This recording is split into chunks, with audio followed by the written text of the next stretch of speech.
नमस्कार प्रिय मित्रों, स्वागत है आप सभी का आपकी अपनी क्लासेज इशू क्लासेज में। मित्रों, आज हम फिर से आपके लिए लेकर आए हैं एक बेहतरीन मॉडल पेपर जो आपके लिए परीक्षा के लिए बहुत ही महत्वपूर्ण साबित होगा मित्रों।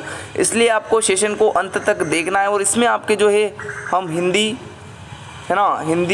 जीके और रीजनिंग का जो है चर्चा करने वाले हैं। अति महत्वपूर्ण मॉडल पेपर होने वाला है। चलिए शुरुआत करते हैं बिना बात किए। पहला प्रश्न ही आपके लिए महत्वपूर्ण बनता है, राजस्थान में बार बार अकाल पड़ने का प्रमुख कारण क्या हो सकता है? बताइए इसका राइट आंसर। वनस्पति का अभाव, अरावली पर्वतमाला की स्थिति, या वर्षा की कमी एवं अनियमितता, या उपयुक्त सभी। बताइए इनमें से राइट आंसर आप सभी का क्या हो जाएगा। अंत में आपको फिर बताने हैं आपके कितने क्वेश्चन सही होते हैं। तो देखो मित्रों, वर्षा की कमी एवं अनियमितता जो है इसका प्रमुख कारण है कि बार बार अकाल पड़ता है राजस्थान में। ऑप्शन नंबर आपका सी बिल्कुल करेक्ट रहेगा। चलिए आगे बढ़ते हैं। क्वेश्चन नंबर 2 का राइट आंसर बताइए दोस्तों। देखो, राजस्थान की अधिकांश वर्षा जो है किन मानसूनी पवनों से होती है? बताइए इसका राइट आंसर। पूर्वी हवाएं, पश्चिमी विक्षोभ, दक्षिणी पश्चिम हवाएं, या इनमें से कोई नहीं? बताइए अधिकांश वर्षा जो है वह किसके कारण होती है? तो आपका राइट आंसर हो जाएगा दक्षिणी पश्चिम हवाओं के कारण। ऑप्शन नंबर आपका सी बिल्कुल करेक्ट रह जाएगा मित्रों, है ना। जो मावट होती है वह आपके जो है पश्चिमी विक्षोभ के कारण होती है। शीत ऋतु में होने वाली वर्षा पूछ सकते हैं। शीत ऋतु में होने वाली वर्षा को क्या कहते हैं? मावट कहते हैं। और इसके होने का प्रमुख कारण ही आपके पश्चिमी विक्षोभ होता है ना। तो ऑप्शन नंबर आपका अधिकांश जो मानसूनी पवनें जो अधिकांश वर्षा होती है वह दक्षिण पश्चिम हवाओं के कारण होती है। ऑप्शन नंबर आपका सी बिल्कुल सही रहेगा। चलिए आगे बढ़ते हैं। क्वेश्चन नंबर 3 का राइट आंसर बताइए। राजस्थान का क्षेत्रफल भारत के कुल क्षेत्रफल का कितना प्रतिशत है? तो इसका राइट आंसर बताइए मित्रों, क्या हो जाएगा। राजस्थान का क्षेत्रफल भारत के कुल क्षेत्रफल का कितना है? तो 10.41% है। कितना? 10.41%। ऑप्शन नंबर आपका ए बिल्कुल करेक्ट रहेगा मित्रों, है ना। चलिए आगे बढ़ते हैं। क्वेश्चन नंबर 4 का राइट आंसर बताइए। राजस्थान में प्रचलित मूल्यों पर सकल राज्य घरेलू उत्पाद SGDP वर्ष 2021-22 की तुलना में वर्ष 2022-23 में कितने प्रतिशत वृद्धि को दर्शाता है? तो ये पुराना आपके जो है प्रश्न है। इसका राइट आंसर होगा 9.26%। चलिए आगे बढ़ते हैं अगले क्वेश्चन की ओर। चलिए क्वेश्चन नंबर 5 का राइट आंसर बताइए। खोदरीबा क्षेत्र के लिए प्रसिद्ध है तांबे की खाने, लोहा अयस्क खाने, चूने की पत्थर की प्रचुरता है, कोयले की खाने। खोदरीबा क्षेत्र किसके लिए प्रसिद्ध है? बताइए इसका राइट आंसर। खोदरीबा क्षेत्र, इसका राइट आंसर हो जाएगा आपके लोहा अयस्क खानों के लिए। ऑप्शन नंबर आपका बी बिल्कुल करेक्ट रहेगा मित्रों, है ना। चलिए आगे बढ़ते हैं नेक्स्ट क्वेश्चन की ओर। क्वेश्चन नंबर 6 का राइट आंसर बताइए मित्रों कि 56 मैदान का संबंध निम्न में से किस एक नदी से? 56 का मैदान वह किससे? बताइए मित्रों। व्यास, साबरमती, माही, या फिर चंबल। तो 56 का मैदान माही नदी के तटीय इलाकों को कहते हैं, आपको पता ही है ना। ऑप्शन नंबर आपका सी बिल्कुल करेक्ट रह जाएगा। चलिए आगे बढ़ते हैं अगले क्वेश्चन की ओर। क्वेश्चन नंबर 7 का राइट आंसर बताइए मित्रों। निम्न में से किस जिले को राजस्थान में सर्वाधिक वर्षा प्राप्त होती है? किस जिले में सर्वाधिक वर्षा प्राप्त होती है? तो इनमें से कोटा, सिरोही, बीकानेर तो वह प्रतापगढ़ जिला। ऑप्शन नंबर आपका डी बिल्कुल करेक्ट रह जाएगा। सर्वाधिक वर्षा अगर पूछे तो वो हो जाएगा आपका झालावाड़ जिला, है ना, झालावाड़ जिला। इसीलिए इसे राजस्थान का चेरापूंजी भी कहते हैं, है ना। सर्वाधिक वर्षा जो आपके झालावाड़ क्षेत्र में जो है वह मिलती है ना। चलिए कोपेन वर्गीकरण के आधार पर डूंगरपुर के लिए जो निम्नलिखित में से, देखो कोपेन के वर्गीकरण में जो डूंगरपुर है वह किस क्षेत्र में आता है? तो वह आता है AW क्षेत्र में। किसमें? AW क्षेत्र में जो है आपके डूंगरपुर, ये दक्षिणी इलाका जो है डूंगरपुर, बांसवाड़ा, ये सभी क्षेत्र जो है AW में शामिल किए जाते हैं। कोपेन ने जो जलवायु का वर्गीकरण किया उसके अनुसार, है ना। चलिए आगे बढ़ते हैं। क्वेश्चन नंबर 9 का राइट आंसर बताइए। राजस्थान में निम्नलिखित में से किस जिले में वार्षिक वर्षा में अधिकतम विषमता पाई जाती है? बाड़मेर, जैसलमेर, जयपुर, या फिर बांसवाड़ा। बताइए इसका राइट आंसर। सर्वाधिक वार्षिक वर्षा में जो विषमता है वह पाई जाती है अपने जैसलमेर क्षेत्र में। ऑप्शन नंबर आपका बी बिल्कुल करेक्ट रह जाएगा। आगे बढ़ते हैं नेक्स्ट क्वेश्चन की ओर। निम्न में से कौन सी एक प्रजाति भेड़ की नस्ल नहीं है? बताइए। तो मगरा भी है, मालपुरी भी है, बागड़ी भी है, लेकिन नाचना नहीं है। नाचना एक ऊँट की नस्ल है मित्रों, नाचना एक ऊँट की नस्ल है। ऑप्शन नंबर आपका डी बिल्कुल करेक्ट रह जाएगा। चलिए चुंप नामक आभूषण का संबंध है? बताइए इसका right answer. Very most important question है। दांत, कमर, अंगुली या कान। बताइए चुंप नामक आभूषण कहाँ पे पहना जाता है? तो ये दांत में पहना जाता है चुंप नामक आभूषण। और एक और ये कंफ्यूज करने के लिए आता है चोंप। चोंप आभूषण आपके नाक में पहना जाता है ना। चोंप आभूषण आपके नाक में और चुंब आभूषण जो है आपके दांत में पहना जाता है, तो ये आपको ध्यान में रखना है। ऑप्शन नंबर आपका ए बिल्कुल सही रहेगा। चलिए आगे बढ़ते हैं नेक्स्ट क्वेश्चन की ओर। गमेती निम्नलिखित में से किस जनजाति के लोगों के नेता होता है? बताइए गमेती जो है वह किस जनजाति के लोगों का नेता होता है? भील जनजाति, मीणा जनजाति, गुर्जर जनजाति, गरासिया जनजाति। तो आपका राइट आंसर हो जाएगा भील जनजाति का जो पहला नेता होता था वह आपके क्या कहलाता था? गमेती कहलाता था। क्या कहलाता था? गमेती। वो मीणा, गुर्जर, गरासिया इन सब के जो नेता होते थे वह कहलाते थे पटेल। क्या कहलाते थे? पटेल कहलाते थे। एक और ये सहरिया जनजाति है ना, सहरिया जनजाति, ये आपके कहाँ निवास करती है? बारा जिले में निवास करती है, है ना, शाहाबाद इलाके में के आसपास जो है सहरिया जनजाति निवास करती है बारा जिले में। इसका जो नेता है वह कहलाता था कोतवाल। क्या कहलाता था? कोतवाल कहलाता था। ये भी आपको ध्यान में रखना है, पूछ सकते हैं। तो ऑप्शन नंबर आपका ए बिल्कुल करेक्ट रहेगा। चलिए आगे बढ़ते हैं अगले क्वेश्चन की ओर।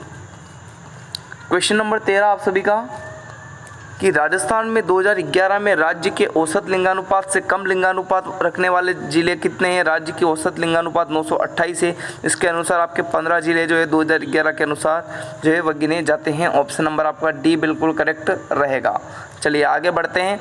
सभी स्टूडेंट को जो एक एक क्वेश्चन नोटिस करना है, आपके कितने सही होते हैं कितने गलत होते हैं, फिर अंत में आपको बताने भी पड़ेंगे। निम्नलिखित में से कौन सी नदी जो है कामधेनु नदी भी कहलाती है? बनास, कोठारी, चंबल या फिर बाणगंगा? बताइए कामधेनु नदी आपका राइट आंसर हो जाएगा। ऑप्शन नंबर सी है ना। चंबल नदी को राजस्थान की कामधेनु नदी भी कहा जाता है और सबसे लंबी नदी है अपने राजस्थान की, है ना। लेकिन ये जो है पूर्ण रूप से नहीं है। पूर्ण रूप से अगर पूछे, पूर्ण रूप से लंबी नदी पूछे तो आपके बनास हो जाएगी। बाकी अगर नॉर्मली पूछे कि राजस्थान की सबसे लंबी नदी है तो आपके चंबल हो जाएगी, है ना। चलिए आगे बढ़ते हैं अगले क्वेश्चन की ओर। क्वेश्चन नंबर 15 है, राजस्थान का दक्षिणतम अक्षांश क्या है? तो 23.5 डिग्री है ना, 23.5 डिग्री है ना। ऑप्शन नंबर आपका बी बिल्कुल करेक्ट रहेगा मित्रों, है ना। और ये जो है 23.5 डिग्री से ही आपके जो है बांसवाड़ा संभाग में कर्क रेखा गुजरती है, ये भी आपको ध्यान में रखना है। चलिए आगे बढ़ते हैं अगले क्वेश्चन की ओर। राजस्थान के किस जिले में टपुकुड़ा औद्योगिक क्षेत्र स्थित है? टपुकुड़ा औद्योगिक क्षेत्र ये आपके कहाँ पे स्थित है? ये इसके लिए आपके अलवर क्षेत्र प्रसिद्ध है। ऑप्शन नंबर आपका डी बिल्कुल करेक्ट रहेगा मित्रों, है ना। टपुकुड़ा औद्योगिक क्षेत्र के लिए आपके अलवर प्रसिद्ध है। चलिए क्वेश्चन नंबर 17 आप सभी का, राजस्थान में डेयरी विकास हेतु राजस्थान सरकारी डेयरी संघ RCDF की स्थापना कब की गई? राजस्थान डेयरी संघ, इसकी स्थापना कब की गई? बताइए इनमें से राइट आंसर क्या हो जाएगा आपका? 2002 में, 1988 में, 1952 में या 1977 में? बताइए डी ऑप्शन आपका सही रहेगा। 1977 में जो है वह सहकारी डेयरी संघ की स्थापना की गई राजस्थान द्वारा। ऑप्शन नंबर डी आपका बिल्कुल करेक्ट रहेगा। चलिए क्वेश्चन नंबर 18 आप सभी का, जाखम बहुउद्देशीय परियोजना राजस्थान के कौन से जिले में अवस्थित है? बताइए इसका राइट आंसर। जाखम बहुउद्देशीय परियोजना आपका राइट आंसर होगा डी, जाखम बांध, है ना। जाखम बांध कहाँ पे स्थित है? प्रतापगढ़ में स्थित है। कहाँ पे स्थित है? प्रतापगढ़ में स्थित है। ऊंचाई इसकी देखें तो कितनी है? 81 मीटर इसकी ऊंचाई है ना। 81 का उल्टा करते हैं तो कितना होता है? 18 मीटर ऊंचाई किसकी है? 18 मीटर ऊंचाई है आपके चूलिया जलप्रपात की। किसकी? चूलिया जलप्रपात की। ये राजस्थान का सबसे ऊंचा कहलाता था, लेकिन सबसे ऊंचा जल प्रपात आपके कौन सा है बताएं? वह है भीमबेरी, है ना। भीमबेरी झरना। कौन सा? भीमबेरी झरना। सबसे ऊंचा, राजस्थान का सबसे ऊंचा जल झरना पूछे तो भीमबेरी झरना हो जाएगा। इसकी ऊंचाई जो 182 फुट है और ये आपके राजसमंद व पाली की सीमा पे अवस्थित है। और जाखम बांध की ऊंचाई आपके जो है 81 मीटर है और इसी पर आप जाखम बहुउद्देशीय परियोजना है जो अवस्थित है, ये भी आपको ध्यान में रखना है। ऑप्शन नंबर आपका डी बिल्कुल करेक्ट रहेगा। चलिए आगे बढ़ते हैं अगले क्वेश्चन की ओर। राजस्थान में 1857 के विद्रोह के प्रमुख केंद्र थे शाहपुरा, बिजोलिया, टोंक, तो ये आपके कोटा तथा अहुआ। ऑप्शन नंबर डी बताने वाले सभी स्टूडेंट करेक्ट हो जाएंगे, है ना। चलिए आगे बढ़ते हैं अगले क्वेश्चन की ओर। चित्रकला शैली बणी ठनी का संबंध किससे है? बताइए इसका राइट आंसर। बणी ठनी, देखो बणी ठनी चित्रशैली आपके संबंध है नागरीदास से और इसका जो प्रमुख कलाकार है वह है निहाल चंद। निहाल चंद जो है इसका प्रमुख कलाकार है, ये भी आपको ध्यान में रखना है। ऑप्शन नंबर बी आपका बिल्कुल सही रहेगा। नेक्स्ट क्वेश्चन की ओर बढ़ेंगे।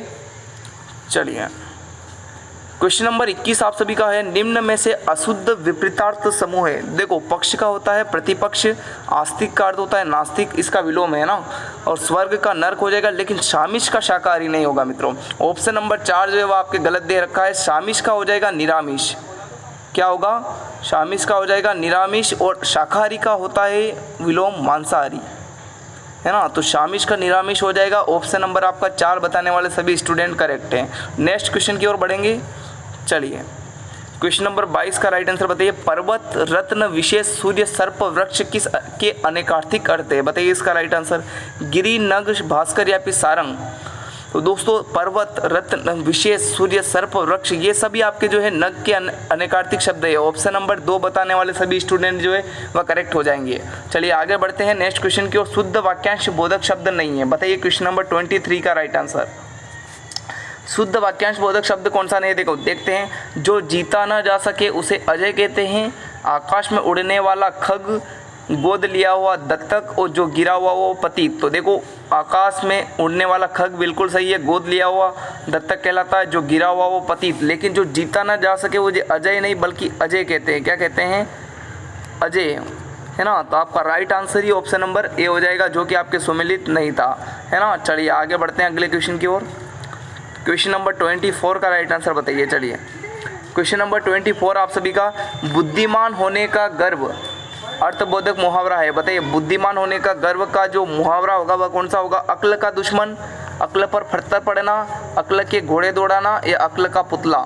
इसका राइट आंसर जो होगा मित्रों आप सभी का क्या हो जाएगा? अक्ल का पुतला। Option number 4 is the right answer. बढ़ते हैं अगले क्वेश्चन की। अगर आपको सेशन अच्छा लग रहा हो मित्रों तो सेशन से जुड़ जाना, है ना, मज़ा आ जाएगा आपको। चलिए आपके परीक्षा के लिए सारे प्रश्न ऐसे आएंगे, आपको एग्जाम में देखने को मिलेंगे। आपको भी मज़ा आ रहा होगा कि ऐसे क्वेश्चन तो वाकई में आते हैं और हमें देखने को मिलते हैं। कबहू निरामिष होए न कागा लोकोक्ति का अर्थ बताइए।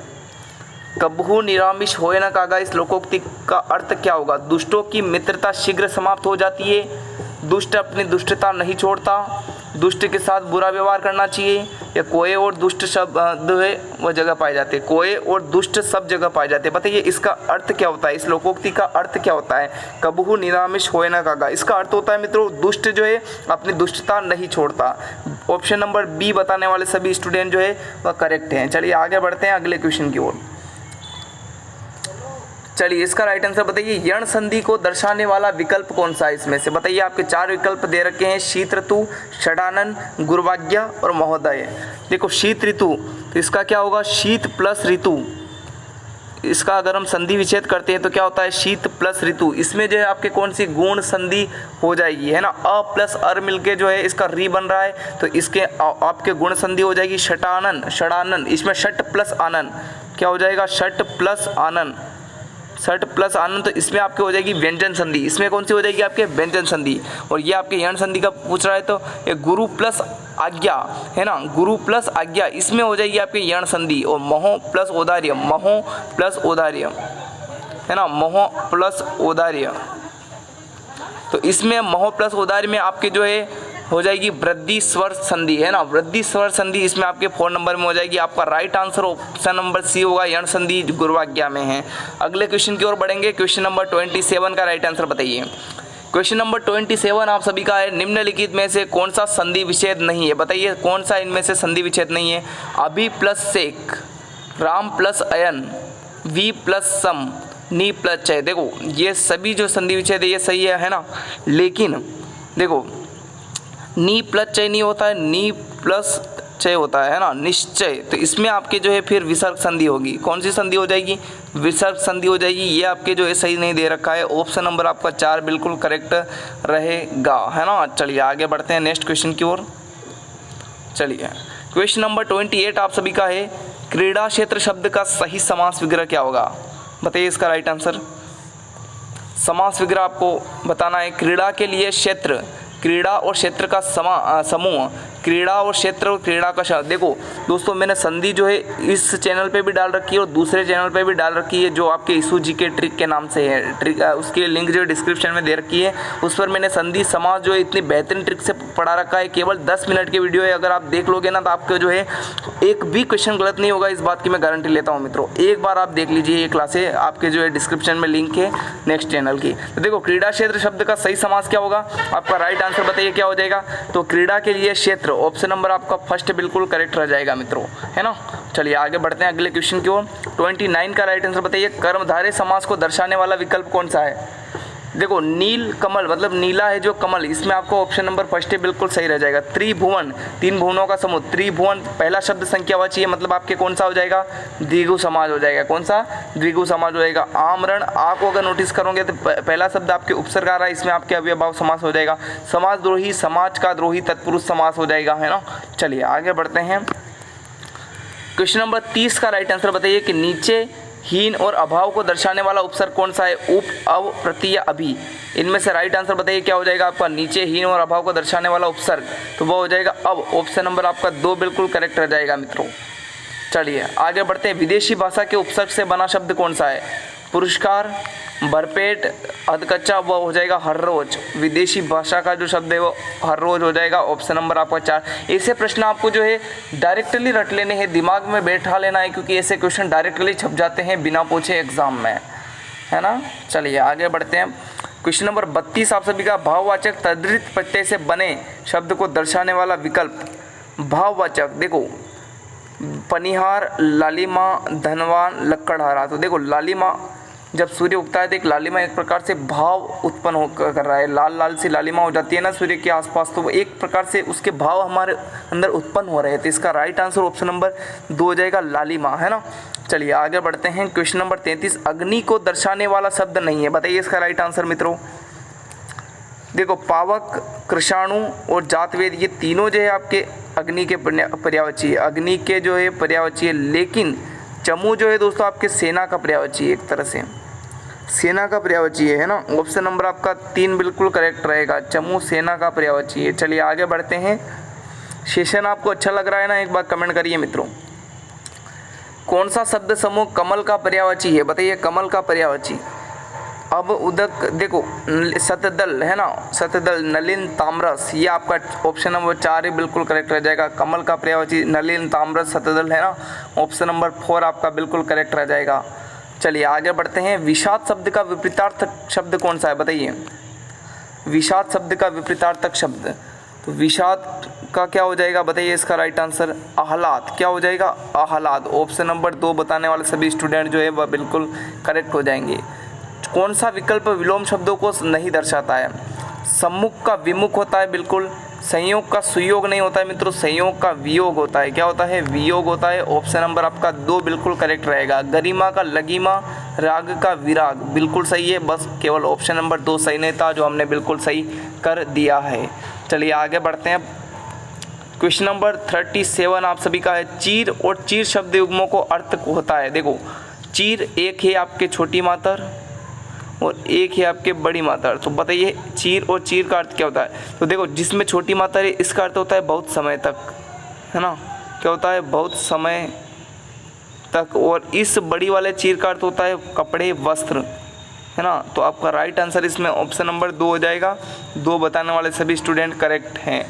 ध्यान में रखना है, डायरेक्टली ये भी क्वेश्चन छप सकता है, कोई भरोसा नहीं है ना। शब्द युग में तो आपको एक एक ध्यान में रखने हैं। चलिए, जहाँ गंगा यमुना बहती है वह देश उपजाऊ है, वाक्य कौन सा है। साधारण वाक्य है, मिश्र वाक्य है, या फिर संयुक्त वाक्य, निषेध वाक्य। देखो, वाक्य भी मैंने बहुत ही बेहतरीन तरीके से पढ़ा रखे हैं नेक्स्ट चैनल पे, डिस्क्रिप्शन में लिंक है, जाकर देख लेना, मज़ा आ जाएगा। वाक्य, समास, संधि सब कुछ ट्रिक से पढ़ाते हैं अपने चैनल पे, मज़ा आ जाता है। देखो, जहाँ गंगा यमुना बहती है वह देश उपजाऊ है, तो इसमें आपके जो है मिश्र वाक्य है। एक से अधिक साधारण वाक्य यदि जुड़ते हैं तो वहाँ मिश्र वाक्य होता है। ऑप्शन नंबर 3 आपका बिल्कुल करेक्ट रहेगा। चलिए, क्वेश्चन नंबर 39 आप सभी का, निम्न में से किस विकल्प में सभी शब्द शुद्ध है। प्रातःकाल, अधोपतन, इसमें अधोपतन गलत है, इसका लिखा जाता है अधपतन। देखो, मूर्ति, मूर्ति और रात्रि, रात्रि से ये मूर्ति लिखा जाता है इस प्रकार से। विदुषी और श्रीमती, ये बिल्कुल करेक्ट है, विदुषी और श्रीमती। वाल्मीकि, वाल्मीकि कैसे लिखा जाता है? ये वाल्मीकि ऐसे लिखा जाता है। ऑप्शन नंबर आपका 3 बिल्कुल बिल्कुल करेक्ट है ना। चलिए क्वेश्चन नंबर 40 आप सभी का। अशुद्ध वाक्य बताइए। वृक्ष पर कौवा बोल रहा है। जया एक बुद्धिमान बालिका है। हाथी पर होदा रख दो और कुख्यात आतंकवादी मारा गया। बताइए इनमें से कौन सा शब्द जो है वो अशुद्ध लग रहा है आपको? बताइए क्वेश्चन नंबर 40 का राइट आंसर क्या हो जाएगा मित्रों आप सभी का?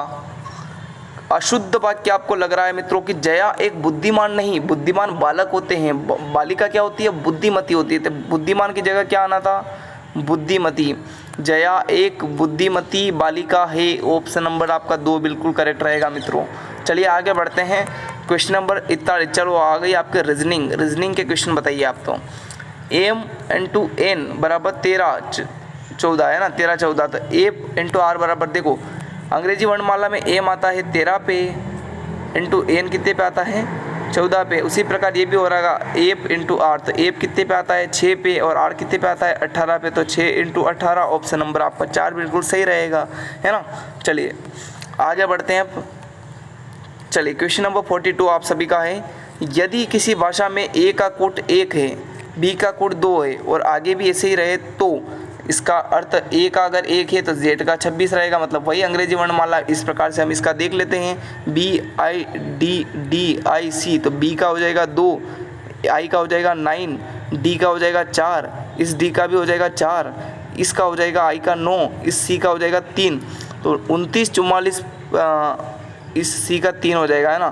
तो 29, 44, 93, 29, 44, 93 ऑप्शन नंबर फर्स्ट में ही है। ऑप्शन नंबर आपका फर्स्ट बिल्कुल करेक्ट रहेगा, है ना। चलिए आगे बढ़े अब। चलिए इसका राइट आंसर बताइए। Question number 43। यदि ए बी के दक्षिण में है और सी बी के पूर्व में है तो ए सी के संबंध में किस दिशा में है? वेरी इंपॉर्टेंट क्वेश्चन है, करते हैं इसको। देखो यदि ए बी के दक्षिण में है, ए जो है वह बी के दक्षिण में, तो मान लो ये बी है तो बी के दक्षिण में ए है, तो यहाँ पे होगा ए, है ना। ये दक्षिण दिशा में ए को कर दिया हमने। अब आगे चलते हैं। और सी के बी में पूर्व, सी जो है बी के पूर्व में, इस बी के पूर्व दिशा में कौन है? सी है। अब आगे बढ़ते हैं। तो ए सी के संबंध में किस दिशा में है? ये ए का पूछा है कि सी के संबंध में किस दिशा में है, तो ये सी के संबंध में ए किस दिशा में? ये वाली दिशा कौन सी हुई बताइए? ये कौन सी दिशा हुई? यहाँ पे आपके दक्षिण है और यहाँ पे आपके पश्चिम है, तो ये कौन सी हुई? बीच वाली दक्षिण पश्चिम हुई ना। ऑप्शन नंबर आपका 4 बिल्कुल सही रह जाएगा। समझ में आ गया ना आपको? मेरे हिसाब से आपको 100% समझ में आ गया होगा। चलिए क्वेश्चन नंबर 44 का राइट आंसर बताइए। 5, 7, 10, 15, 22 दे रखे हैं, एक सीरीज चल रही है, तो आगे क्या आएगा ये पूछा है।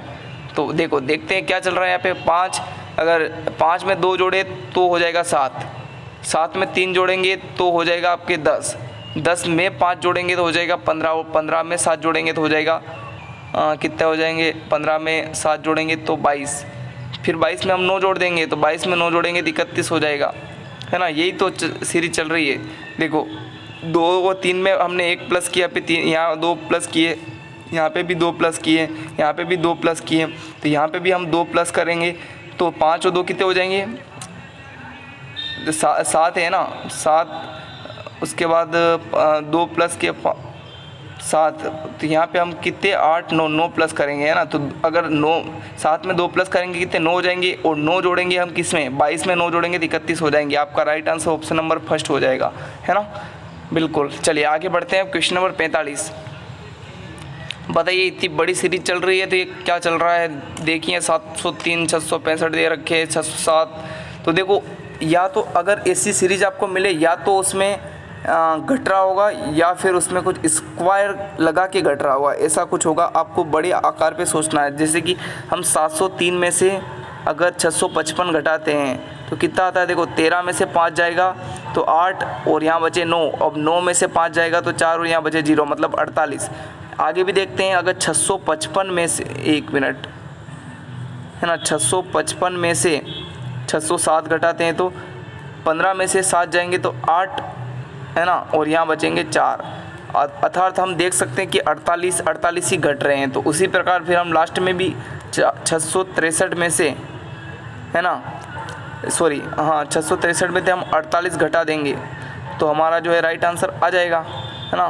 तो देखो 13 में से 8 जाएंगे तो कितने बचेंगे? 5, 6 में से 4 जाएंगे तो 1 और यहाँ 0, मतलब आपके जो कितना आ जाएगा, यहाँ के आपके जो है 4 का 4 आ जाएगा, 415 आपका ऑप्शन नंबर 3 बिल्कुल करेक्ट रह जाएगा, है ना। तो ये 45 क्वेश्चन थे मित्रों आपके जो है, इसमें से आपके मेरे हिसाब से 40 क्वेश्चन तो सही हुए ही होंगे मित्रों। और आप कमेंट करके बताइए ऐसा कोई है जिसके 45 में से 45 सही हुए हैं, एक बार कमेंट करके ज़रूर बताएं। टेलीग्राम चैनल है हमारा, वहाँ पे जो भी नोटिफिकेशन आपकी आती है वह हम आपको प्रोवाइड करते रहेंगे। रीट की तैयारी भी हम शानदार से करने वाले हैं, BSTC और रीट की प्लस में तैयारी करने वाले हैं बहुत ही बेहतरीन तरीके से मित्रों। इस चैनल से जुड़ जाइएगा और नेक्स्ट चैनल आपका है, वहाँ पर भी हम जो है क्लासें लगाएंगे, तो उसे भी सब्सक्राइब कर लेना। और सेशन पसंद आया हो तो ही इसे लाइक करें, अन्यथा आप कमेंट कर सकते हो कि हमें ये समझ में नहीं आया या क्लास कैसी लगी आपको। धन्यवाद, मिलते हैं नेक्स्ट क्लास में, थैंक यू।